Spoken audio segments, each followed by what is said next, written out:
Continuação da leitura do livro A Psicologia Financeira, de Morgan Housel. Lições atemporais sobre fortuna, ganância e felicidade. Esse é o capítulo 7. Fala sobre liberdade. Ter o controle do próprio tempo é o maior dividendo que o dinheiro pode pagar. A forma mais elevada de riqueza é a possibilidade de acordar todo dia e dizer: eu posso fazer o que eu quiser hoje. As pessoas querem se tornar mais ricas para serem mais felizes. Felicidade é um assunto delicado porque é diferente para cada um. Porém, se existe um denominador comum na felicidade, um combustível universal da alegria, é o fato de que as pessoas querem ter o controle sobre sua própria vida. A possibilidade de fazer o que se quer, quando se quer, com quem se quer, pelo tempo que se quer não tem preço. É o maior dividendo que o dinheiro pode pagar. Angus Campbell foi um psicólogo que trabalhou na Universidade de Michigan.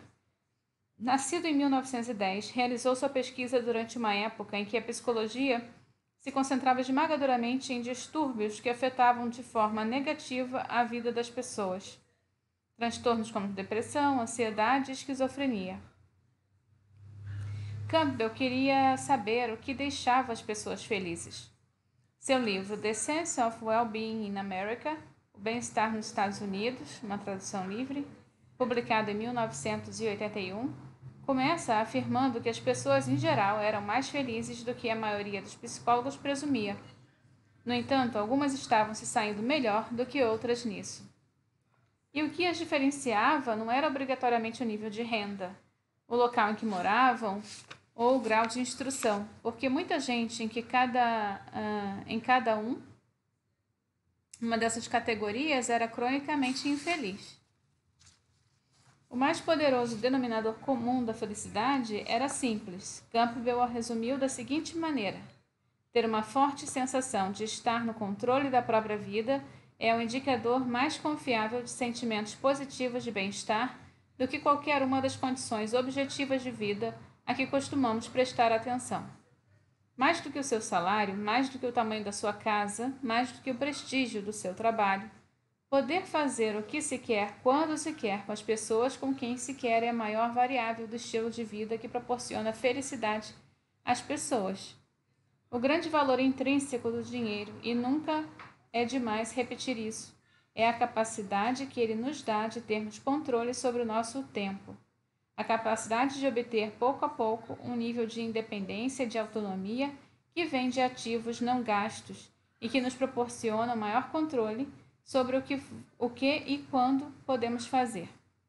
Um pequeno volume de riqueza significa a possibilidade de tirar alguns dias de folga do trabalho quando ficamos doentes, sem que isso prejudique as contas. Conquistar essa capacidade é algo inestimável.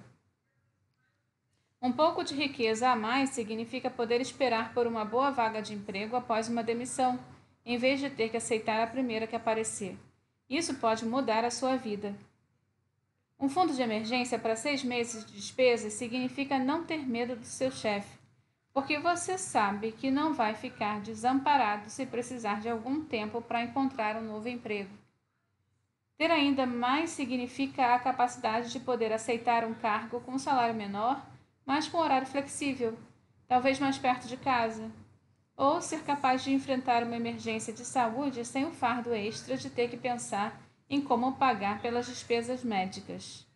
Por fim, há a possibilidade de se aposentar quando quiser, antes da idade mínima, por exemplo. Usar o dinheiro para comprar tempo e poder de escolha proporciona um estilo de vida com o qual pouquíssimos itens de luxo podem competir. Durante a faculdade, eu queria ser banqueiro de investimentos. O motivo era um só: a carreira dava muito dinheiro. Essa era a minha única motivação e eu tinha 100% de certeza de que ela me deixaria mais feliz. Durante as férias do meu primeiro ano, consegui um estágio em um banco de investimento em Los Angeles e me senti como se tivesse ganhado na loteria das carreiras. Era tudo o que eu sempre quis.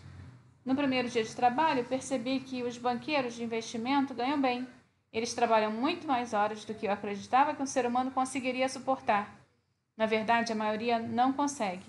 Voltar para casa antes da meia-noite era considerado um luxo, e havia um ditado no escritório: se você não vier trabalhar no sábado, nem se preocupa em voltar no domingo. O trabalho era intelectualmente estimulante, com um salário que fazia se sentir importante. Porém, cada segundo do meu tempo estava atrelado às exigências do meu chefe, o que bastou para transformar aquilo em uma das experiências mais desesperadoras da minha vida. Era para ter sido um estágio de 4 meses, mas eu fiquei só um mês. O mais difícil nisso tudo é que eu adorava o trabalho e queria dar o meu melhor, mas fazer algo que você ama sob o cronograma do qual você não tem controle algum pode provocar a mesma sensação de fazer algo que você odeia. Existe um nome para esse sentimento: reatância psicológica. Johan Berger, professor de marketing da Universidade da Pensilvânia, resumiu bem esse conceito. As pessoas gostam de se sentir no controle, de ficarem sentadas no banco do motorista. Quando tentamos obrigá-las a fazer algo, elas se sentem impotentes. Em vez de terem a sensação de que fizeram elas mesmas a escolha, ficam com a impressão de que essa escolha foi feita por outra pessoa. E assim elas dizem que não ou fazem outra coisa, mesmo quando de início poderiam ter concordado com aquilo de bom grado. Quando você aceita que essa afirmação é verdadeira, percebe que alinhar o dinheiro em direção a uma vida que permita que você faça o que quiser, quando quiser, com quem quiser, onde quiser e pelo tempo que quiser, tem um retorno incrível. Derek Sivers, um empresário de sucesso, certa vez escreveu sobre um amigo que lhe pediu para contar uma história de como ele ficou rico. E ele contou: Eu tinha um emprego em Manhattan com um salário de $20.000 por ano, o equivalente a um salário mínimo. Eu nunca comia fora e nunca pegava táxi. Meu custo de vida era de cerca de $1.000 por mês e eu estava ganhando 1.800. Fiz isso por 2 anos e economizei $12.000. Eu tinha 22 anos. Eu sabia que assim que conseguisse $12.000, poderia largar meu emprego e me dedicar à música em tempo integral.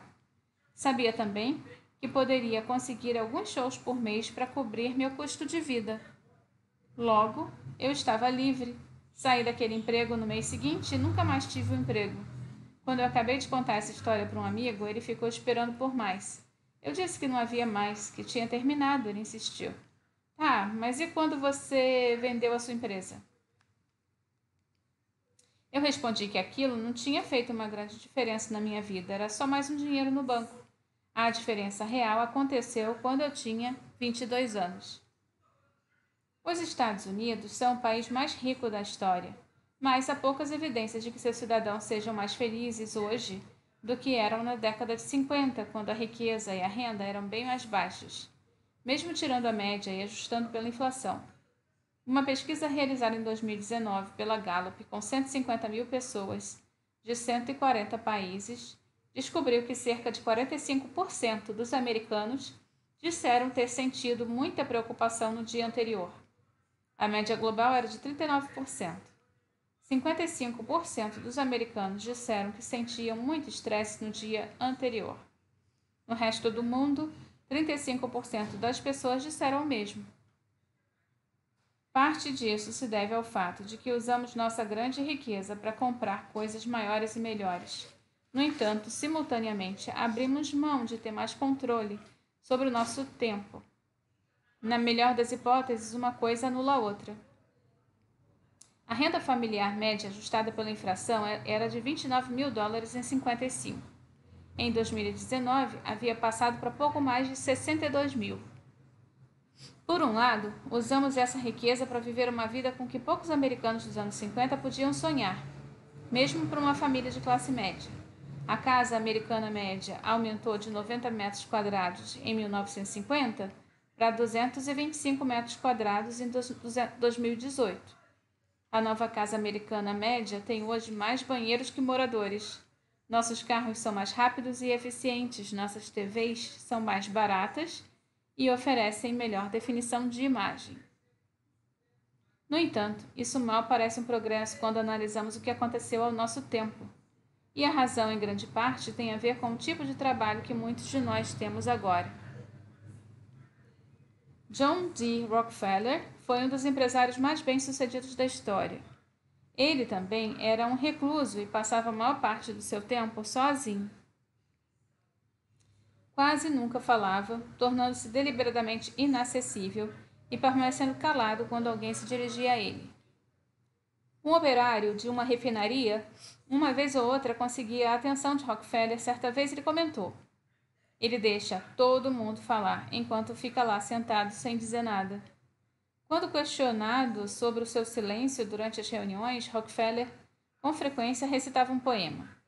Uma coruja velha e sábia em um carvalho vivia. Quando menos falava, quanto mais ela ouvia. Quanto menos falava, mais ela via. Se fossem todos como a ave sábia, que bom seria. Rockefeller era um sujeito esquisito, mas ele descobriu algo que agora se replica a dezenas de milhões de trabalhadores. O trabalho dele não era perfurar poços, carregar trens ou transportar barris. Era pensar e tomar boas decisões. O produto de Rockefeller, o que ele tinha a oferecer, não era o que ele fazia com as próprias mãos ou com as palavras. Era o que ele resolvia dentro da própria cabeça. Portanto, era a isso que ele dedicava a maior parte do seu tempo e sua energia. Apesar de ficar sentado em silêncio durante a maior parte do dia, algo que poderia parecer tempo livre ou lazer para a maioria das pessoas, dentro da cabeça ele estava sempre trabalhando, pensando em soluções para os seus problemas. Isso era único para a sua época. Quase todos os empregos dos contemporâneos de Rockefeller eram de trabalhos manuais. Em 1870, 46% dos empregos estavam na agricultura, 35% no artesanato ou na indústria, de acordo com o economista Robert Gordon. Poucas profissões dependiam do cérebro de um trabalhador. Não se pensava, se labutava, sem parar. E o fruto dessa labuta era algo visível e tangível. Hoje, isso se inverteu. Atualmente, 38% dos empregados são designados como gerentes, supervisores e profissionais. São cargos que envolvem tomar decisões. Outros 41% são empregos do setor de serviços, que muitas vezes dependem de pensamentos e ações em igual medida. A proporção de pessoas com empregos mais semelhantes ao de Rockefeller do que ao próprio operário típico dos anos 50 aumentou, o que significa que nossos dias não terminam quando batemos o ponto e vamos embora da fábrica. Estamos sempre trabalhando nas nossas cabeças. Ou significa, parece que o trabalho não acaba nunca. Se o seu trabalho é montar carros, não há muito a ser feito quando você não está na linha de montagem. Pode-se desligar do trabalho e deixar suas ferramentas na fábrica. Porém, se seu trabalho é criar uma campanha de marketing, um trabalho baseado em pensamento e decisão, sua ferramenta é sua cabeça, que está sempre com você. Você pode estar pensando no seu projeto ao voltar para casa, ao preparar o jantar, ao colocar seus filhos para dormir e ao acordar, ansioso, às 3 da manhã. Talvez você trabalhe menos horas do que em 1950, mas a sensação é de estar trabalhando 24 horas por dia, 7 dias por semana. Em um texto publicado na revista The Atlantic, o jornalista Derek Thompson descreveu o fenômeno assim: se o equipamento operacional do século XXI é um dispositivo portátil, isso significa que o espaço de trabalho não é mais a fábrica, é o dia em si. A tecnologia levou as ferramentas de produtividade para além do escritório, graças aos laptops e os smartphones, que são dispositivos portáteis de criação de mídia de todo tipo. A maioria dos indivíduos que exercem atividades intelectuais pode, em tese, produzir da mesma forma às 2 da tarde no escritório principal, às 2 da manhã em um espaço de coworking no Japão, ou à meia-noite no sofá da casa. Em comparação com as gerações anteriores, o controle sobre o próprio tempo caiu, e uma vez que o controle sobre o próprio tempo é fator determinante para a felicidade, não surpreende que as pessoas não se sintam mais felizes, embora estejam em média mais ricas do que nunca. O que fazer em relação a isso? Não é um problema fácil de resolver, porque cada pessoa é diferente. O primeiro passo é simplesmente o que proporciona felicidade a quase todo mundo e o que não proporciona. Em seu livro 30 Lessons for Living, 30 lições de vida em tradução livre, o gerontologista Carl Pillemer entrevistou 1.000 idosos nos Estados Unidos em busca de lições mais importantes que eles haviam aprendido em décadas de experiência.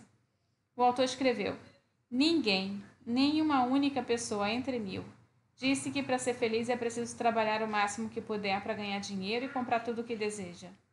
Ninguém, nenhuma única pessoa em 1000, disse que é importante ser ao menos tão rico quanto as pessoas ao seu redor, nem que é o sinal de sucesso que vai deixar você, se você tiver mais do que elas. Ninguém, nem uma única pessoa disse que é preciso escolher a carreira com base no quanto você espera que sejam os seus rendimentos.